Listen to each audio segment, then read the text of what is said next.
ओम शांति।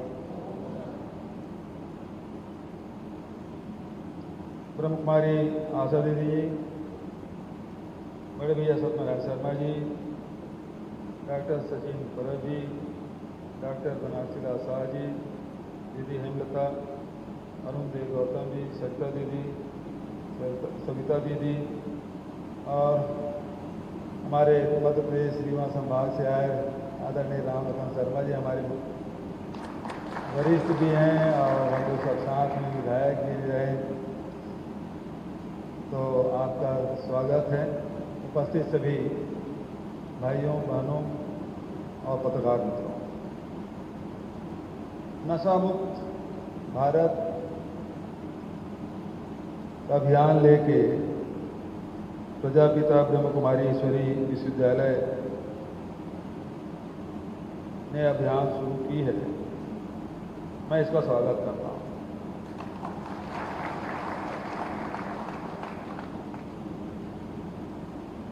हम लोग एक उम्र के दौर से गुजर चुके हैं।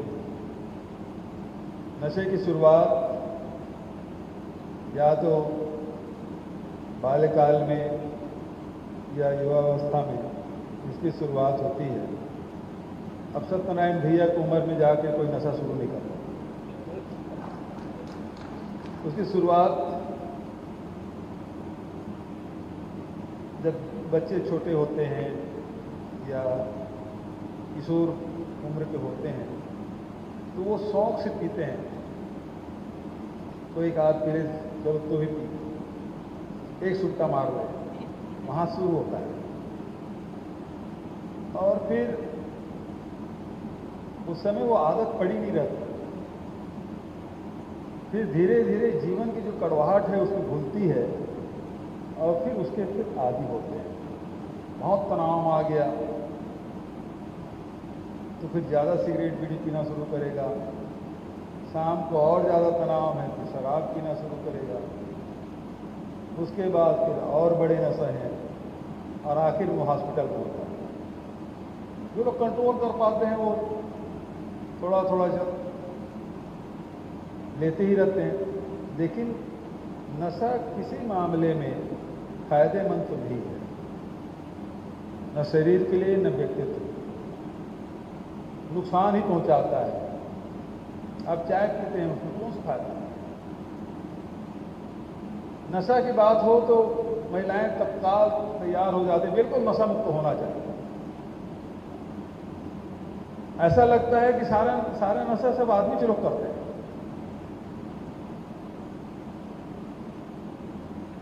छत्तीसगढ़ में विधानसभा चुनाव के पहले 2018 में महिलाओं को बड़ा दबाव था, शराब बंदी होना चाहिए, शराब मुक्त होना चाहिए। महिलाओं सम्मेलन का हम लोगों ने घोषणा कर दी कि शराबबंदी करेंगे। दरअसल शराबबंदी का मतलब ये है कि नशा मुक्ति की तरफ हमको बढ़ना है, नशा मुक्त होना चाहिए।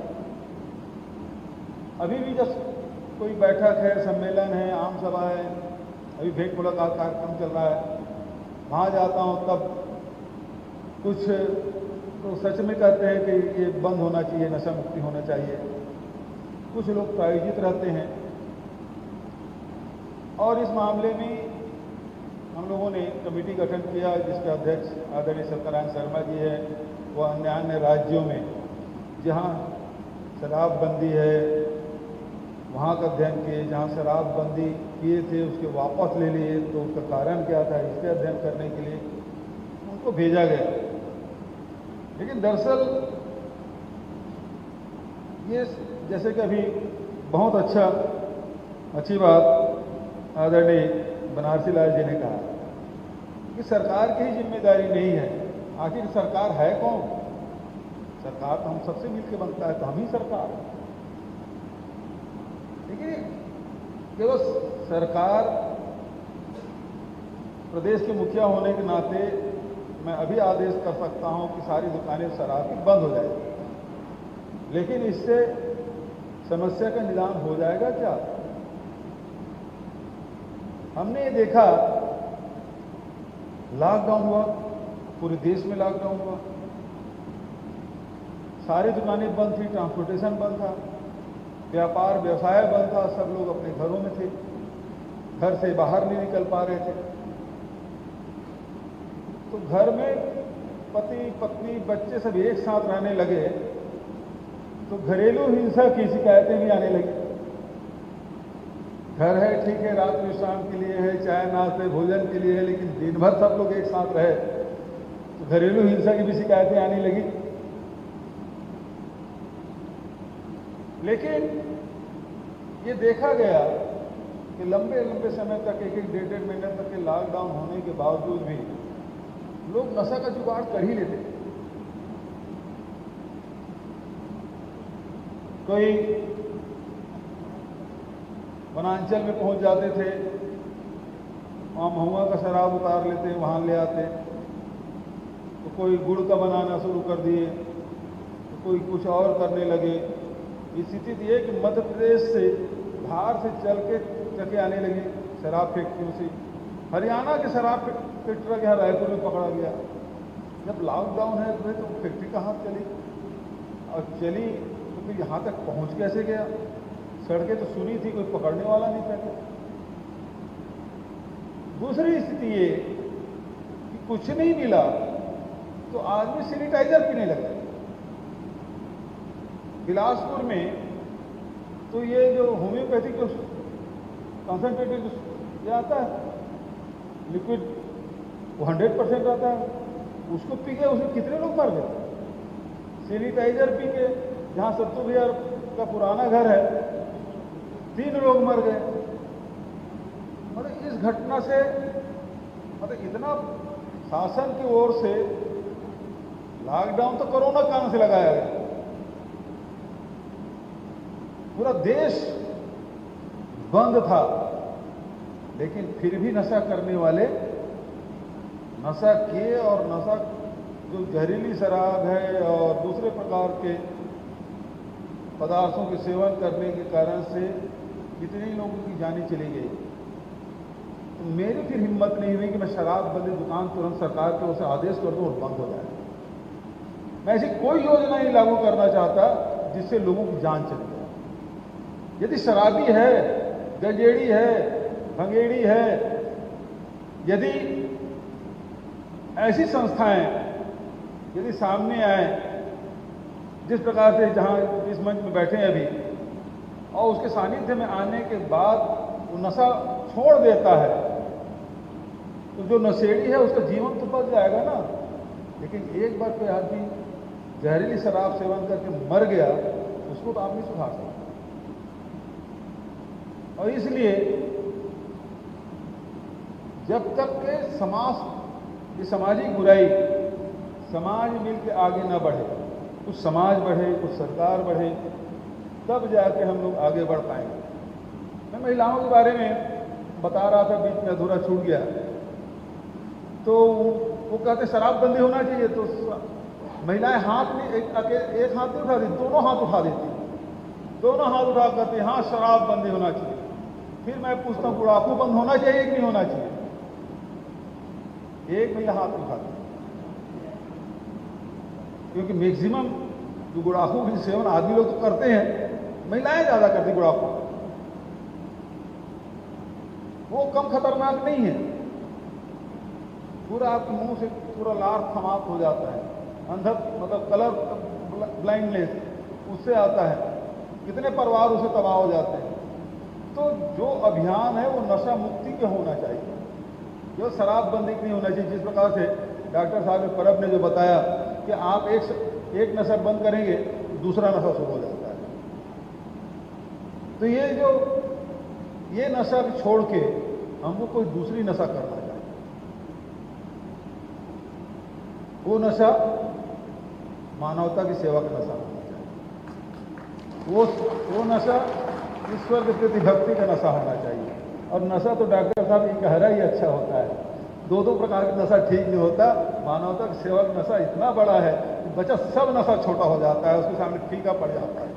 तो आज प्रजापिता ब्रह्म कुमारी ईश्वरीय विश्वविद्यालय द्वारा नशा मुक्ति अभियान यहाँ शुरुआत की है। मैं स्वागत करता हूँ और ये विश्वास दिलाता हूँ कि छत्तीसगढ़ सरकार की ओर से जो भी सहयोग आपको चाहिए निश्चित रूप से इसको करें। मैं तो कई बार आह्वान करता हूँ सामाजिक संगठनों में भी कि इसको अभियान के तहत चलाएं, हम लोग पूरा सहयोग देंगे।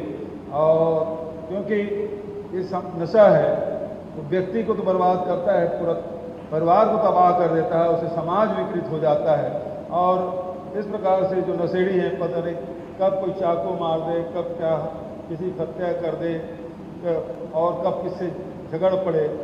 और तो इसलिए नशा मुक्ति की तरफ, नशा मुक्त समाज होना चाहिए। और जैसे हमें ईश्वर ने इतने बढ़िया दुनिया बनाई है और इतने अच्छे अच्छे लोग हैं, हम प्यार से भाईचारा के साथ एक दूसरे का सहयोग करते हुए जीवन व्यतीत करें, ये समाज दुनिया तरक्की करे, यही हम सबका उद्देश्य होना चाहिए। इन्हीं शब्दों के साथ आप सबको नमन करते हुए अपनी वाणी का विराम देता हूँ। धन्यवाद। जय हिंद, जय छत्तीसगढ़, ओम शांति।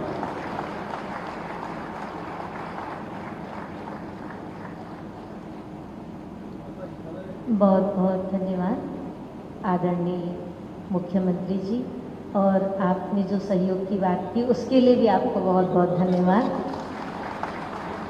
आज यही सुंदर लॉन्चिंग कार्यक्रम हुआ नशा मुक्त छत्तीसगढ़ का, और छत्तीसगढ़ के हमारे जो 33 ज़िले हैं उन 33 ज़िलों में ये अभियान जाएगा। और आज हमारे अभियान यात्री भी आएंगे। इसके पूर्व हमारे आदरणीय सविता बहन और आदरणीय मंजूषा बहन जी को मैं मंच पर आमंत्रित करती हूँ कि हमारे माननीय मुख्यमंत्री जी उन्हें झंडा और कलश दे करके इस अभियान के शुभारंभ करें। सबको भी पट्टा पहनाया जा रहा है और ये जिम्मेदारी का भी पट्टा है। और हमारे माननीय मुख्यमंत्री जी ने बहुत अच्छी बात कही है कि सचमुच अगर हम आध्यात्म से किसी को बदल दें तो वो पूरा जीवन ही उसका परिवर्तन हो जाता है। और हजारों भाई बहनें, लाखों भाई बहनें नशा मुक्त हो चुके हैं और परमात्मा की पालना से, स्नेह से, राजयोग मेडिटेशन से, सहज और सरल तरीके से सभी इस राजयोग को करते हैं।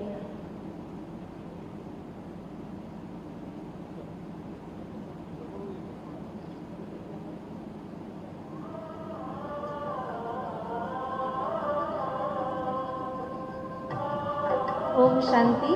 अब हमारी आदरणीय सविता बहन और आदरणीय मंजूषा बहन को माननीय मुख्यमंत्री जी झंडा एवं कलश देंगे। सविता बहन को झंडा देंगे और हमारी मंजूषा बहन को कलश दे रहे हैं। ये अभियान की जिम्मेवारी है, ये प्रतीक है कि हम झंडा और कलश लेकर हर जिले में जाएंगे। हाँ, तालियां बजाएंगे सर।